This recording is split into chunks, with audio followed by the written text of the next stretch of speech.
چلو الحمدللہ جزاکم اللہ اللہ کا شکر ہے. چلو جی بسم اللہ الرحمن الرحیم. کتاب الاکراہ.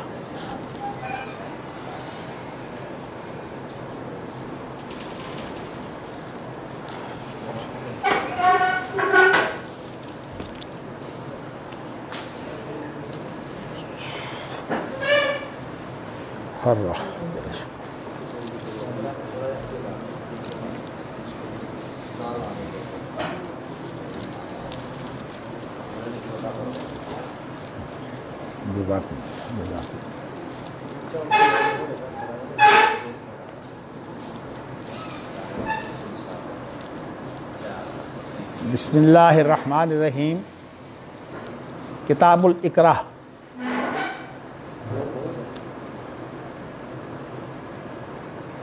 اجمالی مفہوم جو ہے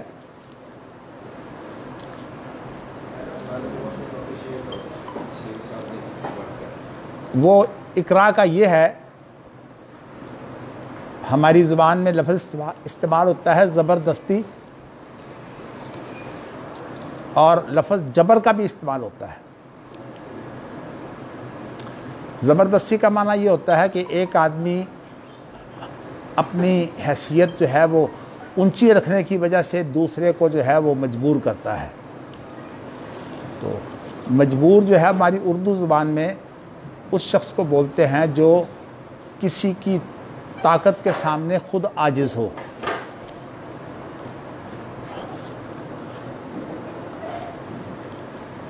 ہماری شریعت کے جو احکامات ہیں اللہ تعالیٰ نے اس کے اندر ہمارا بہت دھیان رکھا ہے. ایک تو یہ احکامات جو ہیں وہ اللہ تعالیٰ نے بہت آسان حکم دیے ہیں، اور ان آسان حکموں کو نبی اکرم صلی اللہ علیہ وسلم اس طرح جو ہے وہ بجا لاتے کہ اگر کسی چیز کے دو معنی ہوتے، ایک تھوڑا سا مشکل ہوتا اور ایک تھوڑا سا آسان ہوتا، تو نبی اکرم صلی اللہ علیہ وسلم جو ہے وہ آسان کو اختیار کر لیتے. یعنی جو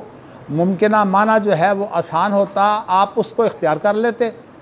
اور جو ذرا سا مشقت والا ہوتا اس کو آپ چھوڑ دیتے. اور آپ نے فرمایا کہ اس وقت تک خیر ہے جب تک کہ آپ رفق پر رہیں گے. رفق سے مراد جو ہے وہ نرمی ہوتی ہے، اور جب کسی چیز کے اندر جو ہے وہ شدت آ جاتی ہے تو ساتھ ہی اس کے اندر جو ہے وہ برائی آ جاتی ہے. تو میں دوبارہ ترجمہ اس لیے کر رہا ہوں کہ ہمارے ہاں ایسے سننے والے بھی موجود ہیں جن کو جو ہے وہ بخاری کا ترجمہ بھی نہیں آتا. اور میں نے جیسے کہا ہے کہ عام طور پر جنہوں نے بخاری پڑھی ہوئی ہے، اگر میں آج بھی آپ سے پوچھوں تو ابھی پتہ لگ جائے گا کس کو ترجمہ آتا ہے کس کو نہیں آتا. لیکن میں فی الحال جو ہے وہ ترجمہ خود کر رہا ہوں. اللہ تعالیٰ کا یہ فرمان، امام بخاری کا طریقہ کار یہ ہے کہ وہ سب سے پہلے اگر قرآن مجید میں اس مسئلے کا ذکر ہوا ہو تو امام بخاری جو ہیں وہ قرآن مجید کی جو چھوٹی چھوٹی آیتیں ہیں وہ لے آتے ہیں، تاکہ جو ہے وہ جو قرآن مجید میں مراد لیا گیا ہے ہماری یادداشت جو ہے وہ تازہ ہو جائے. تو قرآن مجید میں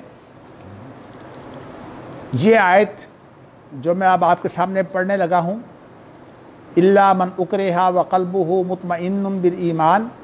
ولکن من شرح بالکفر صدرا فعلیہم غضب من اللہ ولہم عذاب عظیم. اس کا نزول جو ہے وہ اس وقت ہوا ہے جب کہ یاسر کا جو خاندان ہے، یاسر کو بھی شہید کر دیا، اور جو ان کی بیوی تھی سمیہ اس کو بھی شہید کر دیا. میں آپ کے سامنے بیان کر چکا ہوں کہ ان کے ساتھ کیسے سختی ہوئی. ان کا بیٹا ہے عمار بن یاسر. اس کو پھر وہ پکڑ کر جو ہے وہ سزائیں دیتے تھے. ایک تو سزا ہوتی ہے نا، آپ دیکھتے ہیں کہ کسی کو کوڑے مار دیے، کسی کو جو ہے وہ گھونسے مار دیے، اسی طرح کسی کو جو ہے وہ کوئی تیز چیز مار دی جس سے کہ جان کا بھی خطرہ ہو۔ تو عمار بن یاسر کو جو ہے وہ اس طرح سے سختی کی گئی، آپ ذرا اندازہ کریں۔ آپ ماشاءاللہ تمام کے تمام اس وقت ماشاءاللہ کتنا اچھا بول رہے ہیں اور کتنا اچھا سمجھ رہے ہیں۔ عمار بن یاسر کو انہوں نے یہ کام کیا کہ اس کو جو ہے کہتے ہیں اگر تو نہیں کہتا نا یہ کلمہ کفر کا، تو اس کو جو ہے وہ غوطے دینے شروع کر دیے۔ اب آپ بتائیے کہ اگر غوطہ ہو جائے تو لمبا غوطہ ہو تو انسان ختم ہو جاتا ہے، اب غوطے جب دیے تو پھر یہ بات جو ہے وہ طاقت سے باہر ہو گئی۔ اس بنا پر جو ہے وہ ان آیتوں کا نزول ہوا ہے جب عمار بن یاسر نے جا کر نبی اکرم صلی اللہ علیہ وسلم کے پاس یہ بات کہی، تو آپ نے فرمایا کہ تم یہ بتاؤ کہ تمہارے دل کی حالت کیا تھی؟ تو انہوں نے کہا کہ میرا دل جو ہے وہ تو مطمئن ہے ایمان پر، لیکن میں نے جو ہے وہ نہ صرف اس وقت جو ہے وہ ان کی جو بات تھی اس کا اقرار کیا، بلکہ میں نے آپ کو بھی برا بلا کہا۔ تو نبی اکرم صلی اللہ علیہ وسلم نے فرمایا کہ کوئی بات نہیں، یہ جو ہے یہ جبر ہے، اور اگر دوبارہ تمہارے ساتھ کوئی ایسا معاملہ ہو جائے تو تم پھر وہی کام کر سکتے ہو جو اب کر کے آئے ہو۔ تو اس لیے قرآن مجید کی یہ آیت جو ہے یہ آپ کو ترجمہ اس کا میں آپ کو کہہ دیتا ہوں، مگر وہ شخص جسے مجبور کر دیا جائے وَقَلْبُهُ مُطْمَئِنٌ بِالْإِيمَانِ، اور اس کا ایمان جو ہے اس کے اعتبار سے وہ پورا مطمئن ہے، یعنی اپنے ایمان سے وہ ڈولا نہیں۔ ایمان چونکہ اندرونی کیفیت ہے، اندرونی کیفیت اس کی وہی ہے، لیکن ظاہری طور پر جو ہے اسے مجبور کیا جا رہا ہے۔ وَلَٰكِن مَّن شَرَحَ بِالْكُفْرِ صَدْرًا، لیکن جو شخص جو ہے وہ اپنے سینے کو کفر کے ساتھ کھول دے، مطلب یہ ہے کہ اس کے اندر کا جو ایمان ہے وہ واضح ہو جائے اور اس میں جو ہے وہ چیز اثر کر جائے جو اس وقت کفر کی بیان کی جا رہی ہے، تو یہ آدمی جو ہے نہ صرف کہ اسے اللہ جو ہے وہ عذاب دیں گے، بلکہ اللہ کا بہت غضبناک عذاب ہے۔ فَعَلَيْهِمْ غَضَبٌ مِّنَ اللَّهِ، تو ان پر جو ہے وہ اللہ کا غضب ہے اور ان کے لیے جو ہے وہ بہت کڑا اور شدید عذاب ہے۔ یہ آپ نے یہ آیت بھی سن لی۔ اس کے بعد پھر امام بخاری جو دوسری آیت لائے ہیں وہ یہ ہے الا ان تتقوا منہم تقا وہی تقیہ۔ آپ کے شاید بخاری میں بھی میرے خیال میں تقیہ کا لفظ موجود ہے، تو الا ان تتقوا منہم تقا جو ہے، تقا اور تقیہ کا معنی یہ ہوتا ہے کہ آپ کو اگر ایسے حالات پیدا ہو جائیں کہ آپ کہیں جا نہ سکیں اور آپ مجبوری کی وجہ سے ایسے علاقوں میں رہیں جہاں کہ آپ اپنے اسلام کا اظہار نہیں کر سکتے، تو اس وقت جو ہے وہ آپ ایسی صورت بنائیں کہ اپنے بچاؤ کے لیے آپ وقتی طور پر خاموش رہیں۔ چونکہ امام بخاری کی رائے جو ہے وہ یہ ہے کہ انبیاء تو ان کے لیے تو بہت معاملہ جو ہے وہ سخت ہوتا ہے، لیکن جو انبیاء کے ساتھی ہوتے ہیں وہ بسا اوقات ڈول جاتے ہیں۔ آپ کو پتہ ہے کہ انبیاء پر کتنی سختیاں آئیں۔ حضرت زکریا علیہ السلام بھاگے تھے، بھاگے تو انہوں نے جو ہے وہ ایک درخت سامنے آیا تو اسے کہا کہ مجھے پناہ دے دے۔ اس نبی کے لیے درخت جو ہے وہ کھل گیا اور حضرت زکریا جو ہے وہ اس درخت کے اندر اپنے آپ کو محفوظ کر گئے۔ انہوں نے ایسا کیا کہ اوپر سے جو ہے وہ درخت کاٹ دیا چیر کر، حضرت زکریا علیہ السلام اسی میں چیرے گئے۔ تو میں بتانا ہی چاہتا ہوں کہ اس طرح کی سختیاں جو ہیں وہ لوگوں نے جھیلی ہیں، اسی لیے قرآن مجید میں اللہ فرماتے ہیں کہ ام حسبتم ان تدخلوا الجنۃ ولما یأتکم مثل الذین خلوا من قبلکم مستهم البأساء والضراء وزلزلوا حتى يقول الرسول والذین آمنوا معه متى نصر اللہ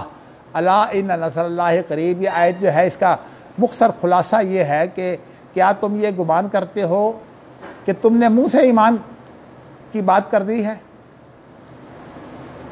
تمہیں پتہ ہے کہ تم سے پہلے جو لوگ ہیں ان کے ساتھ کیا سختیاں ہوئی ہیں، ان کو جو ہے وہ اس طرح جو ہے وہ سختیاں جھیلنی پڑیں، زبانی بھی، جسمانی بھی اور نفسیاتی بھی، اس طرح کی سختیاں جھیلنی پڑیں کہ وہ بیچارے بلا اٹھے اور کہتے تھے کہ اللہ نے مدد کا وعدہ کیا ہے، اس لیے کہ اللہ تعالیٰ نے انبیاء سے وعدہ کیا ہے الا انہم ہم المنصورون، کہ انبیاء کی مدد کی جائے گی۔ تو وہ کہتے تھے کہ اللہ مدد کا وعدہ تو ہے لیکن مدد آئے گی کب؟ تو انسان جو ہے وہ جب اس طرح ہو جاتا ہے تو آپ کو پتہ ہے کہ کس طرح جو ہے وہ انبیاء کے ساتھ ہوتا ہے۔ میں زیادہ واقعات نہیں بیان کرنا چاہتا، لیکن آپ کو پتہ ہے کہ لوط علیہ السلام، ان کی قوم کو جو ہے وہ کتنی بری علت تھی۔ اب ہمارے ہاں تو قانون بن رہے ہیں ہم جنسی کے، اور اس کا جو ہے وہ آپس میں نکاح بھی ہو سکتا ہے۔ جو کفر کے ممالک ہیں جو اپنے آپ کو جو ہے وہ سیکولر کہتے ہیں، وہاں جو ہے وہ مرد سے نکاح کر سکتا ہے اور عورت سے نکاح کر سکتی ہے، اور وہ اپنی خواہشات جو ہیں وہ اس طرح پوری کرتے ہیں، اور یہ قانون ان کے لیے ہے کہ اگر وہ نکاح کریں تو انہیں کوئی تنگ نہ کرے اور ان کی حفاظت کی جاتی ہے۔ اب پاکستان میں بھی قوانین تو ایسے بنا دیے گئے، لیکن پاکستان میں ابھی تک معاشرہ جو ہے وہ ایک طاقت رکھتا ہے، اس لیے معاشرے نے اس کے خلاف جو ہے وہ ایک محاذ رکھا ہوا ہے۔ لیکن ہوتا یہ ہے کہ جو آدمی پکڑا جاتا ہے اس کے ساتھ وہ اسی قانون کے مطابق جو ہے وہ عدالتیں سلوک کرتی ہیں۔ یہی وجہ ہے کہ جس کی بچی جو ہے وہ مفرور ہو کر بھاگ جائے، اس کی بچی سے پوچھا جاتا ہے کہ تو کہاں رہنا چاہتی ہے۔ وہ اگر گندے لوگوں کے ساتھ رہنا چاہتی ہے تو رہے۔ آپ کو پتہ ہے کہ یہ جتنے بھی وہ اداکار لوگ ہیں، میں وہ لفظ بولنا نہیں چاہتا جو لفظ ان کے لیے ہے کہ یہ اداکار نہیں ہوتے، یہ اصل میں وہ گندا کام کرنے والے لوگ ہوتے ہیں۔ اللہ تعالیٰ ہمیں محفوظ رکھے لفظ سے۔ ہمارے ہاں گندے لوگوں کو کنجر کہا جاتا تھا، تو یہ لفظ جو ہے یہ ان لوگوں کے لیے ہے، لیکن آج ان کی اتنی بڑی عزت ہے کہ یہ لوگ جو ہے یہ ٹیلی ویژن پر بھی آتے ہیں اور ہمارے سامنے وہ معاشرہ دکھاتے ہیں جو ٹیلی ویژن پر جو ہے وہ گندا معاشرہ ہے۔ اسی لیے میں نے اپنے کمرے میں، پہلے تو ٹی وی بھی میں نہیں دیکھتا تھا،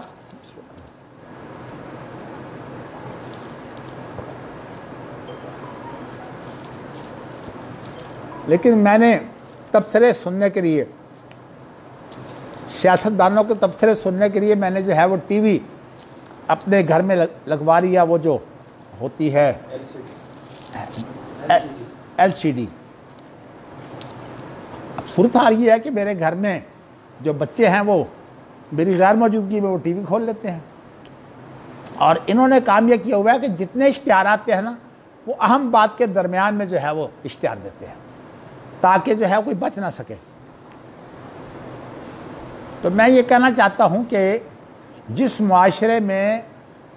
گندے لوگوں کی عزت ہو وہ معاشرہ گندا ہو جاتا ہے۔ تو لوط علیہ السلام نے جو ہے وہ انہیں کہا دیکھو یہ بیٹیاں میری موجود ہیں۔ ویسے تو اس کی زیادہ اچھی تفسیر یہ ہے کہ یہ لوط علیہ السلام کی جو قوم کے اندر لڑکیاں موجود تھیں، کہا کہ دیکھو یہ لڑکیاں موجود ہیں، یہ میری بیٹیاں ہیں، لیکن اگر آپ یہ کہیں کہ لوط علیہ السلام نے اپنی بیٹیوں کو پیش کیا تھا بدکاری کے لیے، نہیں، پھر ایسا ہو سکتا ہے کہ اگر کوئی آدمی اس قابل ہو تو لوط علیہ السلام اپنی بیٹی کی اس سے شادی بھی کر سکتے ہیں۔ تو اس لیے اس کا جو معنی ہے وہ آپ نے دونوں سن لیے۔ تو کہنے کا مقصد یہ ہے کہ جو آدمی جو ہے وہ مجبور ہو، لوط علیہ السلام نے جو ہے وہ جب یہ حسرت کی نا کہ انہوں نے کہا نہیں جی ہمیں نہیں چاہیے، آپ جانتے ہیں کہ ہمیں کیا چاہیے۔ وہ اصل میں خوبصورت لڑکے جن کو بھی داڑھی اتر رہی ہوتی ہے یا داڑھی آئی نہیں ہوتی، وہ اصل میں ان کو پکڑ کر جو ہے ان سے بدکاری کرتے تھے۔ اور یہ لوط علیہ السلام کی قوم جو ہے، کیونکہ لوط علیہ السلام کی مجبوری یہ تھی کہ لوط علیہ السلام اپنے ماں باپ کے وطن میں نہیں رہتے تھے۔ لوط علیہ السلام نے جو ہجرت کی تھی اپنی بیوی کے ساتھ ہجرت کی تھی، اور بیوی انہیں اپنے سسرال لے گئی تھی۔ تو لوط علیہ السلام جو ہیں وہ ظاہر ہے کہ سسرال میں انسان کی اپنی طاقت تو نہیں ہوتی نا، اس وقت تو بیوی کا زیادہ اثر ہوتا ہے۔ تو اس طرح کہتے ہیں او آوی الی رکن شدید، اگر یہ کام نہیں ہوتا تو کاش میں جو ہے وہ ایسی مضبوط جگہ پر جو ہے وہ اپنے آپ کو محفوظ کر لوں جہاں سے میں ان کی برائی سے بچ سکوں۔ تو نبی اکرم صلی اللہ علیہ وسلم نے یہ لوط علیہ السلام کی مجبوری جو ہے نبی ہونے کی حیثیت سے اس کو جو ہے وہ پسند نہیں کیا۔ آپ نے فرمایا کہ دیکھو لوط علیہ السلام جو ہے وہ اس وقت کیا مانگ رہے تھے، کاش کہ مجھے کوئی ایسا کونا خطرہ مل جائے جہاں میں چھپ کر اپنی جان بچا سکوں۔ انبیاء کا کام تو یہ ہے کہ جیسے حضرت زکریا علیہ السلام کو انہوں نے کاٹ دیا، حضرت ابراہیم کو انہوں نے چتا میں ڈال دیا، اور اس طرح جو ہے وہ سورۃ بروج کے اندر جو ہے وہ ایسے لوگوں کا واقعہ ہے جن کو جو ہے وہ خندقوں کے اندر آگ جلا کر جو ہے تمام کے تمام لوگ اس میں پھینکے جا رہے تھے۔ میں اگر تفصیل میں چلا گیا تو یہی واقعہ لمبا ہو جائے گا، تو آپ کو میں نے یہ چیز بتائی ہے۔ اب الا ان تتقوا منہم تقاہ، اس کا معنی یہ ہے کہ ان لوگوں کے لیے جو ہے وہ تقیہ جائز ہے۔ تقیہ کا معنی، اتقاء کا معنی تقیہ ہی ہے۔ تقیہ اس کو بولتے ہیں کہ انسان جو ہے وہ کسی خوف کی وجہ سے خود خاموش رہے، اپنے اسلام کو ظاہر نہ کر سکتا ہوں۔ اور آپ کو پتہ ہے کہ جو لوگ دلیر ہوتے ہیں، طاقتور ہوتے ہیں، ان کا کیا معاملہ ہوتا ہے؟ جب نبی اکرم صلی اللہ علیہ وسلم کے پاس حضرت عمر رضی اللہ تعالیٰ عنہ آ گئے تھے، اور پھر نبی اکرم صلی اللہ علیہ وسلم نے فرمایا کہ آؤ ہم نماز پڑھیں، تو وہ کہنا کہ جی نماز اب یہاں نہیں پڑھنی، عمر مسلمان ہو جائے اور آپ کی نماز یہاں ہو، اب چلو اب بیت اللہ میں جا کے ہم نماز پڑھیں گے۔ تو اس وقت حضرت حمزہ بھی موجود تھے اور حضرت عمر بھی موجود تھے، ایسے لوگ موجود تھے، اس لیے حضرت عمر نے جو ہے وہ اپنا ایمان چھپایا نہیں ہے، مخلص تھے۔ جس طرح ایمان لائے میں اس کی تفصیل میں نہیں جانا چاہتا، لیکن وہ ایمان لے آئے۔ اب اس کے بعد جو ہے وہ پہلی دفعہ جو ہے وہ بیت اللہ کے اندر جا کر نماز پڑھی گئی ہے۔ اور اسی طرح کی جو صورتحال ہے، حضرت عمر رضی اللہ تعالیٰ عنہ نے ہجرت جب کی ہے تو کہتے ہیں کہ جو یہ چاہتا ہے کہ اس کی ماں اس کی میت پر روئے وہ آ جائے۔ کہنے کا مقصد یہ تھا کہ اب جو مجھے ہجرت سے روکنا چاہتا ہے وہ آ کر میرا مقابلہ کرے، مطلب میں اسے مار دوں گا۔ تو اس طرح حضرت عمر رضی اللہ تعالیٰ عنہ نے اعلان ہجرت کی ہے، اور اللہ تعالیٰ نے حضرت عمر رضی اللہ تعالیٰ عنہ کو بڑی بصیرت دی تھی۔ نبی اکرم صلی اللہ علیہ وسلم کے ایسے کئی واقعات ہیں جو حضرت عمر رضی اللہ تعالیٰ عنہ کی خواہش تھی اور اس کے مطابق جو ہے وہ قرآن مجید اتر آیا۔ یہ میرا موضوع نہیں ہے، لیکن حضرت عمر رضی اللہ تعالیٰ عنہ جو ہیں حالات کی تبدیلی کے اندر بہت سے کام کرتے، اور ان کے یہ جو کام ہیں وہ لوگ قبول کرتے ہیں۔ جیسے کہ مشہور واقعہ ہے کہ انہوں نے جب لوگوں کو دیکھا کہ طلاقیں جو ہیں وہ تین اکٹھی دے رہے ہیں، تو انہوں نے کہا کہ اب کسی نے 3 طلاقیں دی تو میں اس کو رجوع نہیں کرنے دوں گا، گویا کہ وہ 3 طلاقیں 3 طلاقیں شمار ہو گئیں۔ تو اس طرح سے اب ہمارے ہاں جو لوگ مقلد ہیں وہ کہتے ہیں کہ نبی اکرم صلی اللہ علیہ وسلم کے زمانہ میں تو 3 طلاقیں ایک ہوتی تھیں،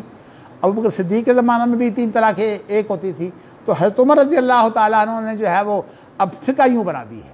حالانکہ ہم فقہ کے پابند نہیں ہیں، ہم جو ہے وہ شریعت کے پابند ہیں، اور شریعت جو ہے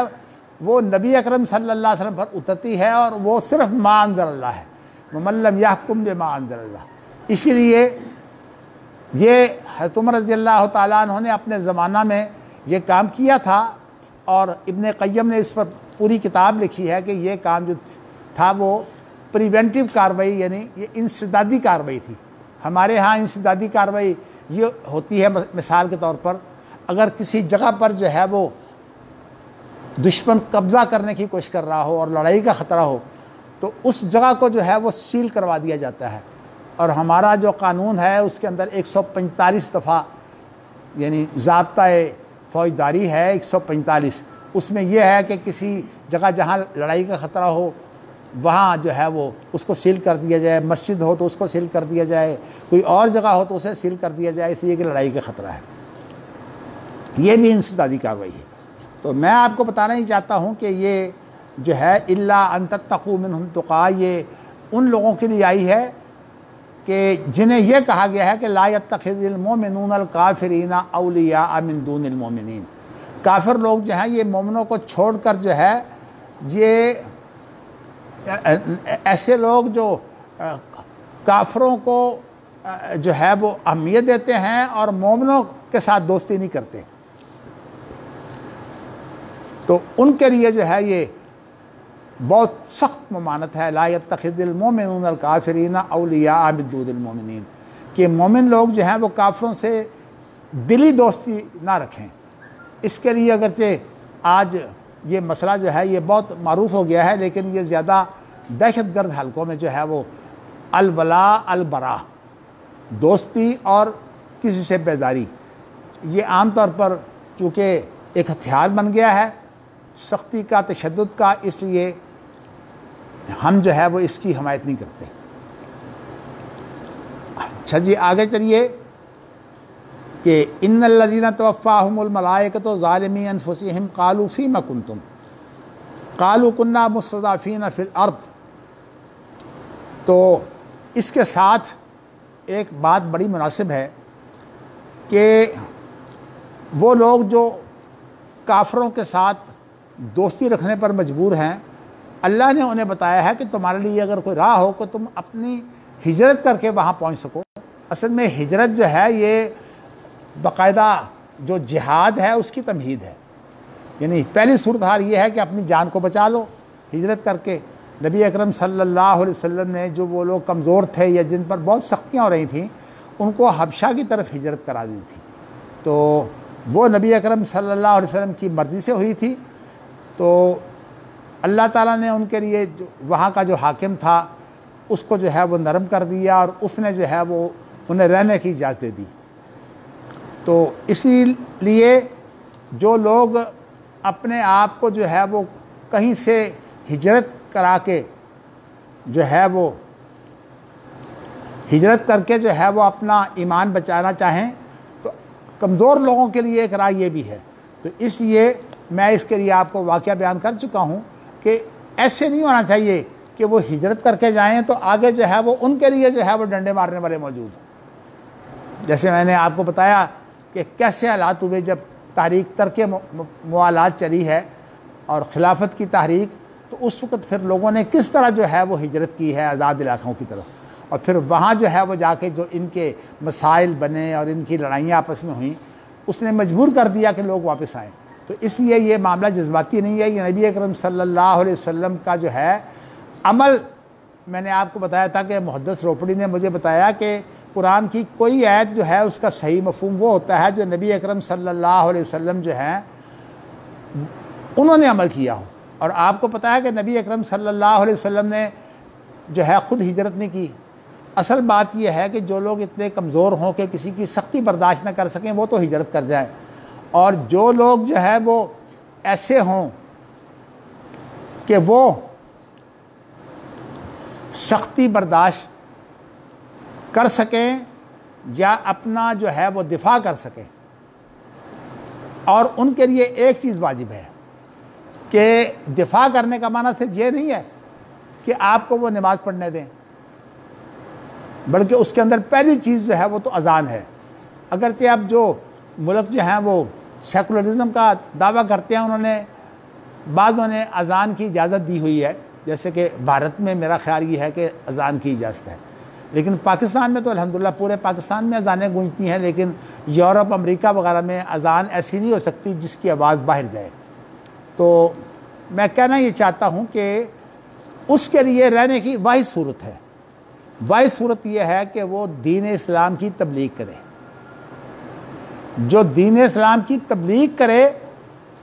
اور اس کے لیے سب سختیاں برداشت کر سکے، وہ جو ہے وہ رہ سکتا ہے۔ اس لیے نبی اکرم صلی اللہ علیہ وسلم نے خود بھی اور جو آپ کے صحابہ میں سے جنہوں نے سختیاں برداشت کی ہیں انہوں نے ہجرت نہیں کی۔ حضرت بلال نے ہجرت نہیں کی، حضرت صہیب نے ہجرت نہیں کی، اور اسی طرح آپ نے دیکھا کہ یاسر نے اور سمیہ نے ہجرت نہیں کی، یہ لوگ بیچارے اپنی جان کی بازی لگا گئے۔ اور اسی لیے میں یہاں یہ چاہتا ہوں کہ آپ کو ایک واقعہ میں نے تھوڑا سا شروع کیا تھا، لیکن بعد میں کوئی اور مسئلہ جو ہے وہ اہم سامنے آ گیا، تو میں نے اس واقعے کی آپ کے سامنے تشریح نہ کی تھی۔ آپ کو میں نے بتایا تھا کہ امام احمد بن حنبل جو ہے انہوں نے قرآن مجید کے مسئلے پر جو ہے وہ بڑا جہاد کیا، اور وہ قرآن کا مسئلہ یہ تھا کہ قرآن مجید کے الفاظ جو ہیں یہ کیا اللہ کا کلام ہے یا نہیں۔ آپ حیران ہوں گے کہ آج ہمارے وہ فرقے جو مقلد ہیں وہ قرآن مجید کے الفاظ کو اللہ کے الفاظ نہیں مانتے۔ جو کتابیں باقاعدہ درس نظامی میں موجود ہیں ان کے اندر لکھا ہوا ہے کہ قرآن مجید اللہ کا کلام نفسی ہے۔ کلام نفسی کا معنی یہ ہے کہ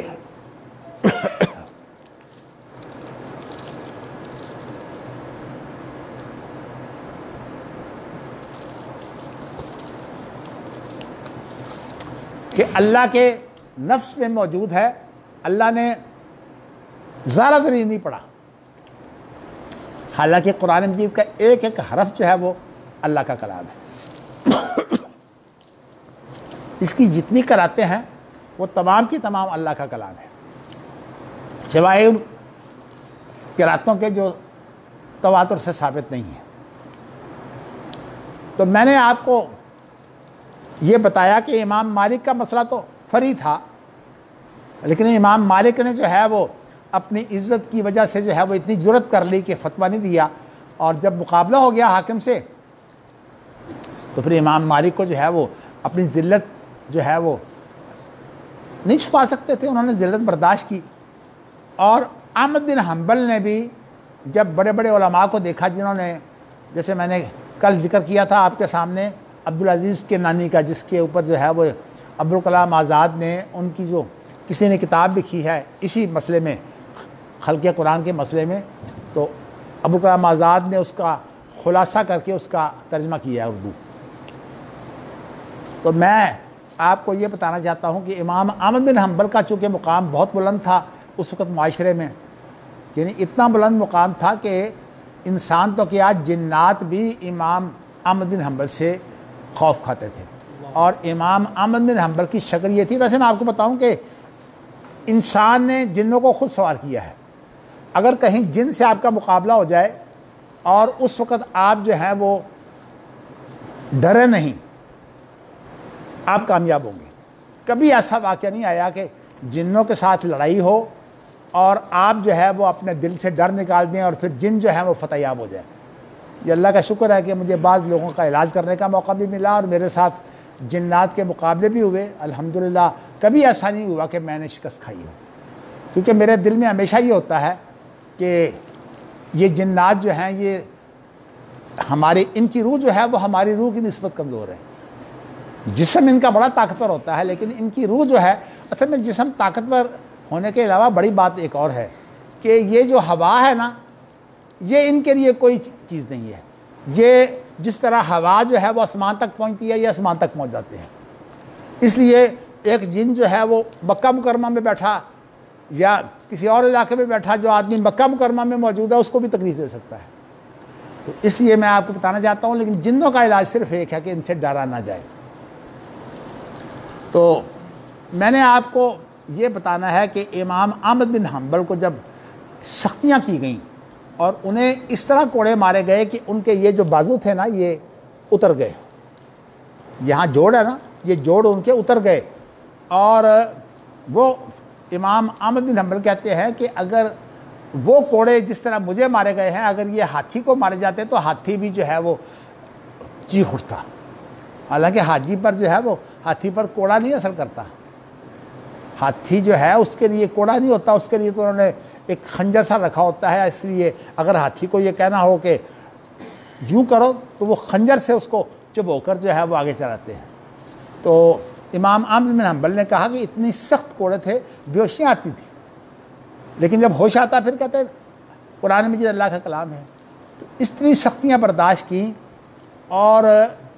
اتنی سختیاں برداشت کرنے کی وجہ سے میں نے آپ کو جو بات بتانی تھی وہ یہ ہے کہ وہ اپنی جوتیاں بیچتے تھے تو جن بھاگ جاتا تھا۔ اس کے بعد امام احمد کی جگہ پر کوئی ان کا شاگرد بیٹھ گیا، تو کسی نے شکایت کی کہ اس طرح جن تنگ کر رہا ہے، تو اس نے اپنی جوتیاں بھیجی۔ تو اس نے جن نے کہا کہ اسے جا کر کہو جوتیاں بیچتے ہو، وہ احمد بن حنبل کی جوتیاں تھیں، تم خود بھی آ جاؤ، میں نہیں جاتا۔ تو میں بتانا چاہتا ہوں کہ اندر جو ہے وہ انسان کے ایسی ایمان کی قوت ہونی چاہیے کہ اگر ایمان مضبوط ہو تو پھر جنات جو ہیں وہ مقابلہ نہیں کر سکتے۔ تو میں نے آپ کو امام احمد بن حنبل کا جو واقعہ بتایا ہے اس کا ایک حصہ میں چاہتا ہوں کہ آپ کے سامنے رکھوں۔ امام احمد بن حنبل کے بارے میں ایک کام تو یہ کیا جا رہا تھا نا کہ ان کو سختی ہو رہی تھی، دوسرا کام ان پر یہ کیا جا رہا تھا کہ ان کے رشتہ داروں کو ان کے پاس بھیجا جاتا کہ دیکھیے اس حالت میں آپ کے لیے کلمہ کفر جائز ہے،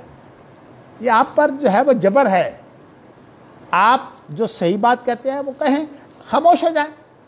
نہ کہیں۔ تو میں بتانا چاہتا ہوں کہ اس حضرت عمر رضی اللہ تعالیٰ عنہ نے جو ہے وہ خاموشی اختیار نہ کی، ایمان کے فوراً بعد جو ہے بیت اللہ میں جا کے نماز پڑھی ہے۔ اسی طرح جو ہے یہ چیز ایک مومن کے لیے ناجائز ہے کہ بات غلط ہو رہی ہو اور وہ اس کے بارے میں جو ہے وہ خاموشی اختیار کرے، لیکن مومن کا جو رویہ ہے چونکہ اس کے اندر ایک گنجائش ہے، وہ یہ گنجائش ہے کہ وہ اس وقت جو ہے وہ تبلیغ کرے جب کہ اگلے لوگ جو ہیں وہ اس کو سننے کے لیے تیار ہوں۔ تو اسی لیے قرآن مجید میں وذکر فإن الذکریٰ تنفع المؤمنین، تم نصیحت کرو، جو تبلیغ ہے وہ مومنوں کو، ایمان والوں کو جو ہے وہ فائدہ دیتی ہے۔ تو اس لیے تبلیغ کے لیے یہ ضروری ہے کہ آپ کو پتہ ہو کہ یہ ایمان والے ہو جائیں گے۔ باقی جو آپ طریقے اختیار کرتے ہیں وہ ان طریقوں میں کوئی حرج نہیں ہے۔ میں اس وقت کسی جماعت کے حوالے سے کوئی بات نہ تائیدی اور نہ کوئی تردیدی کوئی بات نہیں کرنا چاہتا۔ بارسط جس کے دل میں خلوص ہو اللہ تعالیٰ اس کے بڑے بڑے کام کر دیتے ہیں۔ تو میں نے آپ کو یہ بتایا ہے کہ احمد بن حنبل کے پاس ان کا چچا آیا، اور چچا نے آن کر جو ہے وہ احمد بن حنبل سے کہا کہ دیکھو یہ لوگ آپ پر اتنی سختی کر رہے ہیں اور آپ نے اپنے ایمان کو جو ہے وہ اپنے لیے بہت بڑا فتنہ بنا لیا ہے، آپ جو ہے وہ ان کے سامنے جو ہے وہ غلط بات کہہ کر جو ہے وہ اپنی جان چھڑائے اور اس کے بعد آپ خاموشی اختیار کریں۔ اب امام احمد جو ہے وہ جب چچا آیا تو ڈول گئے، کہنے لگے چچا تو ہمدرد ہوتا ہے، باپ ہی ہوتا ہے نا، باپ کے بعد چچا۔ تو سوچا کہ میں اس معاملے میں اگر کچھ چچا کے کہنے پر نرمی کر لوں جس طرح یہ کہہ رہا ہے، لیکن اللہ تعالیٰ اپنے بندوں کی ایسے موقع پر مدد کرتے ہیں۔ مدد یہ ہوئی کہ ایک ڈاکو چور تھا، اس کا نام تھا ابو الہیثم۔ امام احمد جو ہے وہ سختیاں برداشت کرتے ہوئے جو ہے وہ جا رہے تھے، یعنی ان کو لے جایا جا رہا تھا کہ ابو الہیثم بھی زنجیروں میں جکڑا ہوا موجود تھا۔ وہ چوری ڈاکے مار کر جو ہے وہ گرفتار ہوتا تھا، سزا بھگتتا تھا، اور امام احمد بن حنبل جو ہے وہ ایک نیکی کے معاملے میں، صحیح مسئلے کے بارے میں، اور میں کہتا ہوں کاش کہ آج وہ لوگ جو تقلید کرتے ہیں کتابوں میں جا کے دیکھیں کہ ان کے ہاں جو ہے یہ بالکل لکھا ہوا ہے کہ اللہ کا کلام لفظی ہے۔ یہ قرآن مجید لفظی کی تو ممانت ہے، ویسے بڑی دکھ کی بات ہے کہ اس پر امام احمد بن حنبل نے کوڑے کھائے۔ تو میں آپ کو بتانے کے لگا ہوں کہ ابو الہیثم کو جب آپ نے دیکھا تو ابو الہیثم نے امام احمد کو پکارا،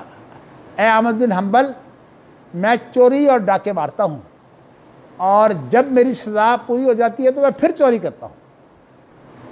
تو میں تو چوری سے باز نہیں آتا، تم ایک اللہ کے لیے ایک ایمان کی بات کر رہے ہو تو دیکھنا کہیں ڈول نہ جانا۔ کہتے ہیں اس رات جس رات میرا چچا جو ہے وہ مجھے سمجھا کر گیا تھا، صبح کے وقت پھر میں نے جو ہے وہ یہ ابو الہیثم کے لیے جو چور اور ڈاکو تھا امام احمد بن حنبل جو ہے وہ رحمت کی دعا کرتے ہیں، شاید وہ مسلمان ہی ہو جائے۔ تو میرا کہنے کا مقصد یہ ہے کہ امام احمد کو جو یہ واقعہ ہے نا، اس واقعہ نے امام احمد کو جو ہے وہ بہت بڑا سبق دیا کہ امام احمد کے لیے جائز نہیں ہے۔ اور یہ بات جو ہے میں الحمدللہ آپ کو جو ہے وہ اگلی آیتوں میں جو ہے میں بتاؤں گا کہ ایسے لوگوں کے لیے جو ہے وہ اظہار کفر کا جو ہے وہ جائز نہیں ہے جن لوگوں کے پیچھے ایک دنیا ہو، اور اگر وہ بات کر دیں تو اس کے بعد جو ہے وہ دنیا اس کے پیچھے گمراہ ہو جائے۔ میں اس وقت تفصیل سے تو بات نہیں کرنا چاہتا، لیکن ہمارے ہاں ایک بزرگ ہے، بہت اچھی تقریر کرتے ہیں، تبلیغی جماعت سے ان کا تعلق ہے، انہوں نے پچھلے دنوں کوئی ایک بات غلط کہہ دی، صرف اس بات سے کہ بھی حکومت خوش ہو جائے۔ اس کے بعد پھر جو ہے وہ بڑی مصیبت بن گئی، لوگ کہنے لگے کہ جی فلاں نے کہہ دیا ہے، اور وہ ہمارا بہت بڑا بزرگ ہے۔ تو اس لیے کہنے کا مقصد یہ ہے کہ بزرگوں کے لیے اور علماء کے لیے جائز نہیں ہے کہ ان کا کفر کا کلمہ یا غلط بات جو ہے وہ ان کی جو ہے وہ اس کا رواج پڑ جائے، لوگ ان کے پیچھے لگ جائیں۔ تو اس لیے امام احمد کا واقعہ تو میں نے آپ کے لیے بیان کر دیا ہے، لیکن میں ابھی قرآن کی آیتیں پڑھ رہا ہوں کہ ایک چیز جو میں بہت دنوں سے اپنے دل میں رکھتا ہوں وہ آپ کو بتانا چاہتا ہوں کہ امام بخاری کا طریقہ جو ہے وہ کیا ہے۔ ایک بات تو میں نے آپ کو بتا دی تھی کہ امام بخاری جو ہیں وہ ایک کتاب، یعنی کتاب کا معنی یہ ہے کہ مثلا نماز کے مسائل ہیں، یہ سارے کے سارے امام بخاری بیان کر دیں تو اس کو بولتے ہیں کتاب۔ ان دنوں کتابیں اکٹھی کر کے جو ہے وہ ایک چیز بنا لی جاتی تھی، یعنی مطلب اس کے اندر کئی کتابیں جمع ہو جاتی تھیں۔ تو یہ چیز جو ہے اس دور میں صحابہ کا جو دور تھا، چونکہ صحابہ کے دور میں نبی اکرم صلی اللہ علیہ وسلم کا قریبی زمانہ تھا، اس لیے صحابہ جو ہے وہ اکثر تحقیق کر لیتے کہ وہ اپنے ساتھیوں سے پوچھ لیتے۔ آپ کو پتہ ہے کہ حضرت عائشہ نبی اکرم صلی اللہ علیہ وسلم کی وفات ہوئی ہے تو اس وقت ان کی عمر صرف 18 سال تھی، اور عبداللہ بن عباس کی عمر صرف 13 سال تھی، اور عبداللہ بن عباس بہت بڑی تعداد میں جو ہے وہ حدیثیں بیان کرتے ہیں، لیکن ایک اصول ہے، وہ اصول یہ ہے کہ صحابی کی جو مرسل ہوتی ہے وہ حجت ہوتی ہے۔ مرسل کے کیا معنی ہیں؟ یہ فن حدیث کی ایک اصطلاح ہے۔ مرسل اس کو بولتے ہیں جس میں جو سند بیان کی جائے اس میں صحابی موجود نہ ہو، یعنی ایک تابعی جو ہے وہ نبی اکرم صلی اللہ علیہ وسلم سے روایت کر رہا ہو۔ جیسے کہ اویس قرنی کا واقعہ ہے، اویس قرنی صحابی نہیں ہے، تابعی ہیں، بہت نیک ہیں، ان کی روایت اگر آئے گی تو ہم کہیں گے کہ یہ مرسل ہے۔ تو صحابہ کی جو مرسل ہے جس میں صحابی درمیان میں چھوڑے گئے ہوں وہ مرسل بھی حجت ہے،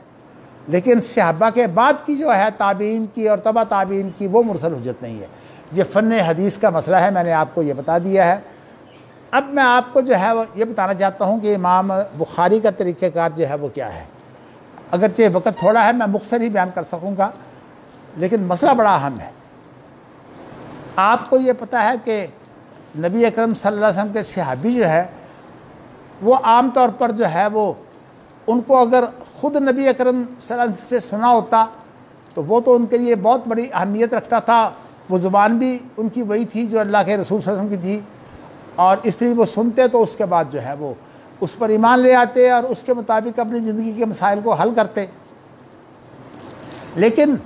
نبی اکرم صلی اللہ علیہ وسلم نے بھی ایک کام کیا، وہ یہ ہے کہ آپ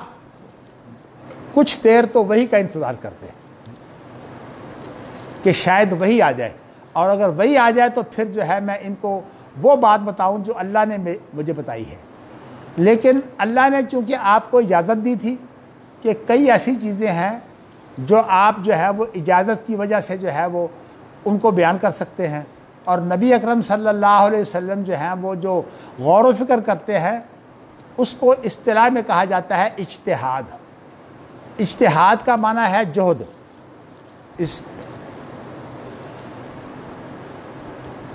اجتہاد کا جہد سے ہے، جہد سے ہے، اور جہد اور جہد ایک ان کے معنی ہیں مشقت کے اور ایک ان کے معنی ہیں طاقت کے۔ یعنی اگر اس کو دونوں معنوں کو اکٹھا کر لیا جائے تو مفہوم کیا بنتا ہے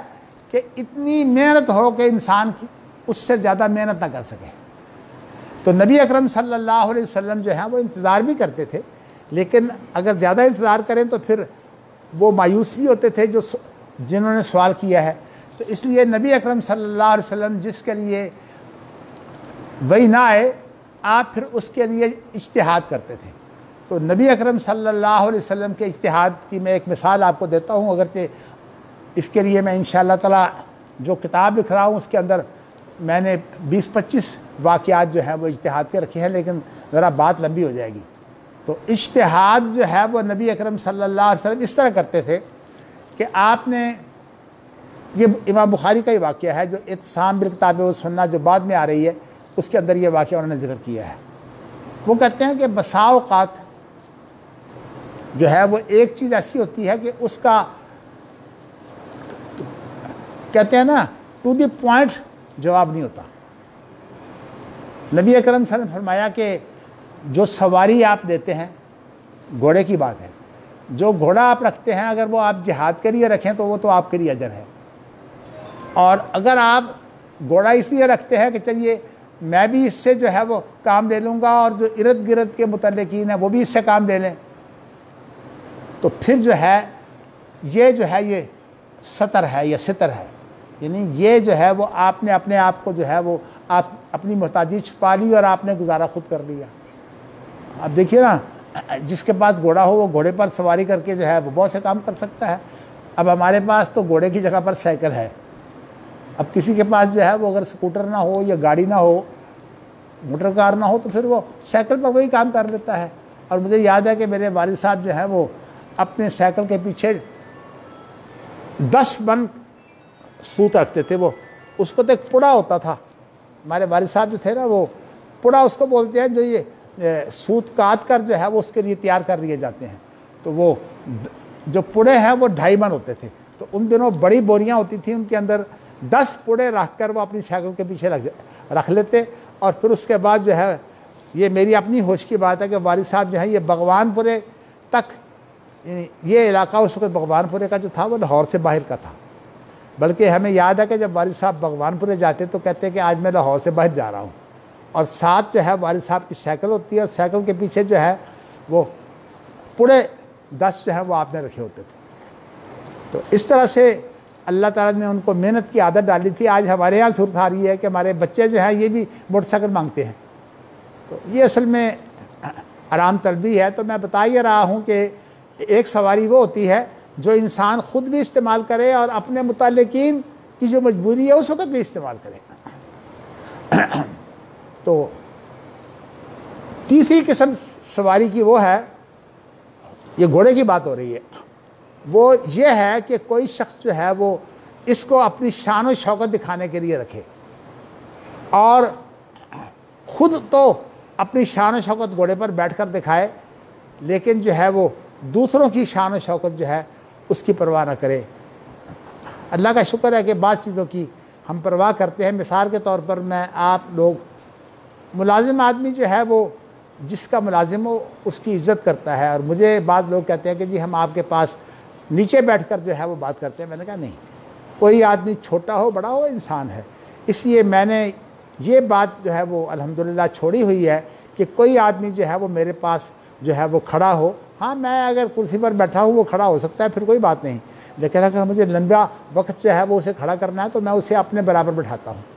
یہ اللہ کا شکر ہے، اور آپ اللہ سے دعا کریں اللہ مجھے توفیق دے کہ میں اس طرح برابری کو جو ہے وہ قائم رکھ سکوں۔ تو میں نے ایک وفد آیا تھا 2-3 دن پہلے مجھے ملنے کے لیے، تو انہوں نے کہا جی آپ بتائیے کہ آپ نے اپنی اولاد کو دین کیسے پڑھایا ہے؟ تو میں نے کہا میں نے اپنی اولاد کو دین سے پڑھایا کہ میں نے اپنی اولاد کو اپنے مدرسے میں پڑھایا، تاکہ مجھے یہ پتہ چل جائے کہ مدرسے میں روٹی جو ہے وہ کیسی ہوتی ہے، اس لیے کہ جب میری اولاد بھی مدرسے سے روٹی کھائے گی تو انہیں پتہ لگ جائے گا نا۔ اگرچہ وہ چیزیں اس طرح باقی نہیں رہ سکی جس طرح میں نے جو ہے وہ اس کی ابتدا کی تھی، اور میں نے الحمدللہ مدرسہ کے اندر یہ بات رکھی ہوئی تھی کہ علماء کے اوپر میں نے کبھی سختی نہیں کی، لیکن وہ علماء بھی الحمدللہ ایسے تھے جن کو کبھی کہنے کی ضرورت نہیں ہوئی۔ اب آپ ثناء اللہ صاحب ماشاءاللہ شیخ الحدیث تھے، ان کا کام یہ تھا کہ سبق سے 15 منٹ پہلے اور پیدل چل کر آتے تھے وہ اپنے گھر سے، 2-4 میل کا فاصلہ طے کر کے آتے اور یہ جو نواز شریف پارک ہے اس میں سے اندر اندر پیدل آ جاتے اور یہاں آ کر جو ہے وہ ابھی طالب علم بیٹھے نہیں ہوتے تھے تو وہ آ جاتے اور سبق پڑھاتے۔ میرا کہنے کا مقصد یہ ہے کہ یہ نظام تو تھا لیکن آج یہ نظام جو ہے وہ ختم ہو رہا ہے۔ یہاں آج بڑے لوگ ہی جو ہیں وہ آرام سے گھر میں بیٹھے بیٹھے جو ہے وہ اطلاع بھی نہ دیں، جو چھوٹے ہیں وہ کہیں گے کہ پھر ہمارا کام کیا ہے۔ تو اس لیے جیسے امام احمد بن حنبل نے جو ہے وہ اس مسئلے میں بولنا ضروری سمجھا ہے، تو اس لیے نبی اکرم صلی اللہ علیہ وسلم کا طریقہ کار بھی یہی تھا کہ جب کوئی غلطی ہوتی تو پھر نام نہ لیتے لیکن بیان کر دیتے، میں نے جو کچھ بیان کیا ہے وہ اپنا تمام محاسبہ کر لے۔ تو کہنے کا مقصد یہ ہے کہ کم از کم اطلاع مجھے ملنی چاہیے یا اقبال صاحب کو ملنی چاہیے، یہ خیر ہمارا انتظامی مسئلہ ہے۔ تو میں نے جو ہے وہ آپ کے سامنے جو چیز بیان کرنی ہے وہ یہ ہے کہ نبی اکرم صلی اللہ علیہ وسلم کے صحابہ کے بعد جب تابعین آئے تو سنت اور حدیث کے بارے میں تو میں آپ کو بیان کر چکا ہوں۔ جب تابعین آئے تو ان کے اندر 2 قسم کے رجحان تھے۔ ایک رجحان تو یہ تھا جو نبی اکرم صلی اللہ علیہ وسلم کا اپنا تھا، ہاں میں نے اجتہاد کی مثال دی تھی، اس کے اندر یہ بات رہ گئی کہ نبی اکرم صلی اللہ علیہ وسلم سے پوچھا گیا کہ یہ گھوڑے کے بارے میں تو آپ نے بیان کر دیا ہے اور اگر کسی کے پاس گدھا ہو تو نبی اکرم صلی اللہ علیہ وسلم نے فرمایا کہ قرآن مجید کی یہ آیت میرے سامنے ہے، فَمَن يَعْمَلْ مِثْقَالَ ذَرَّةٍ خَيْرًا يَرَهُ وَمَن يَعْمَلْ مِثْقَالَ ذَرَّةٍ شَرًّا يَرَهُ۔ کوئی آدمی اگر نیکی کا کام کرے تو وہ بھی اس کو پائے گا اور جو آدمی جو ہے وہ برائی کا کام کرے وہ بھی اس کو پائے گا۔ آپ نے قرآن مجید کی ایک عمومی آیت پڑھ کے جو ہے وہ آپ نے فرمایا کہ یہ آیت جو ہے اس پر غور کر لیں۔ مطلب یہ تھا کہ یہ گھوڑا صرف گھوڑا نہیں ہے بلکہ اس سے مراد جو ہے وہ ہر سواری ہے جس کے اندر یہ چیزیں جو ہیں وہ پیدا ہو سکیں۔ تو ہر سواری سے مراد جو ہے میں نے اس لیے یہ بات تو کر دی ہے لیکن اس کا معنی یہ نہیں ہے کہ آپ بس کے ساتھ لٹکے ہوئے ہوں اور کوئی آپ کو جو ہے وہ ہاتھ ڈال لے، یہ طریقہ نہیں ہے۔ آپ تو خود مصیبت میں ہیں اور آپ کو جو ہاتھ ڈال کر جو ہے وہ نیچے گرا دے۔ چلیے خیر، میں آپ بتانا ہی چاہتا ہوں کہ یہ اجتہاد کا تو وہ طریقہ ہے جو نبوی ہے۔ نبی اکرم صلی اللہ علیہ وسلم کے یہ اجتہادات تھے اور اجتہاد کے اندر وحی کے علاوہ ہر چیز شامل ہے۔ اور امام شافعی نے اسی لیے جو پہلی کتاب لکھی ہے اصول پر تو اس کے اندر انہوں نے کہا ہے القیاس هو الاجتہاد، اور پھر اس کے بعد کہتے ہیں کہ اس کا نام استدلال بھی ہے۔ یعنی امام شافعی نے استدلال اور اجتہاد اور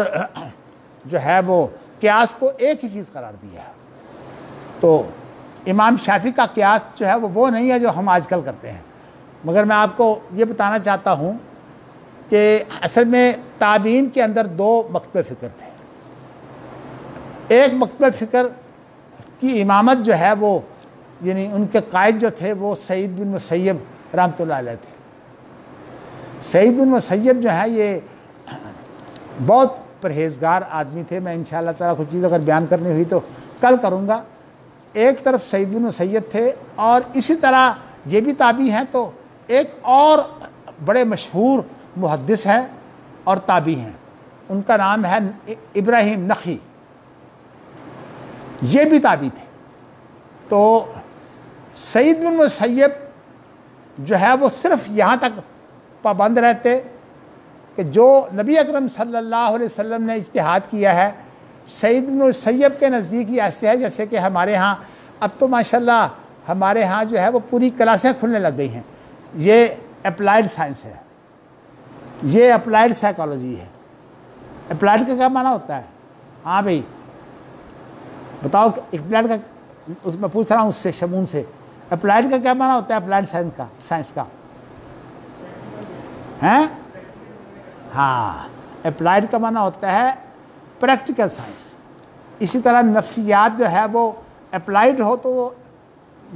اطلاقی، اس کا معنی عربی زبان میں اطلاق ہے۔ تو نبی اکرم صلی اللہ علیہ وسلم نے تو اطلاق کی صورت میں اجتہاد کیا ہے، اور اس لیے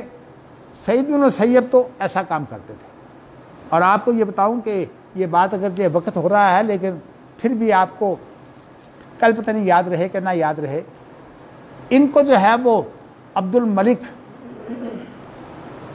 الملک جو بنو امیہ کا حاکم بھی تھا، بادشاہی سمجھیے، وہ عالم بھی تھا، اس نے پیغام بھیجا کہ میرے بیٹے ولید کے لیے جو ہے وہ اپنی بیٹی کا رشتہ دے دیں۔ انہوں نے انکار کر دیا، انہوں نے کہا کہ نہیں، حاکموں کے لیے میری بیٹی کا رشتہ نہیں ہوگا۔ اور پھر بعد میں اپنے ایک طالب علم کو کہا جس کی شادی نہیں ہوئی تھی کہ تم کپڑے پہن کر آ جانا، تو کپڑے پہن کر وہ ان کے گھر چلا گیا، تو بیٹی کو جو ہے کپڑے پہنا کر وہیں سے اسے رخصت کر دیا۔ میں نے اس لیے بیان کیا ہے کہ ان علماء کا معیار حق یہ تھا کہ حکام کی اولادوں کو یہ پسند نہیں کرتے تھے۔ تو یہ میں نے آپ کو جو ہے وہ بات بیان کر دی ہے۔ اور ایک ہے اجتہاد، یہ لوگ تو اہل حدیث کراتے تھے یا اہل الاثر، اور ایک اجتہاد ہے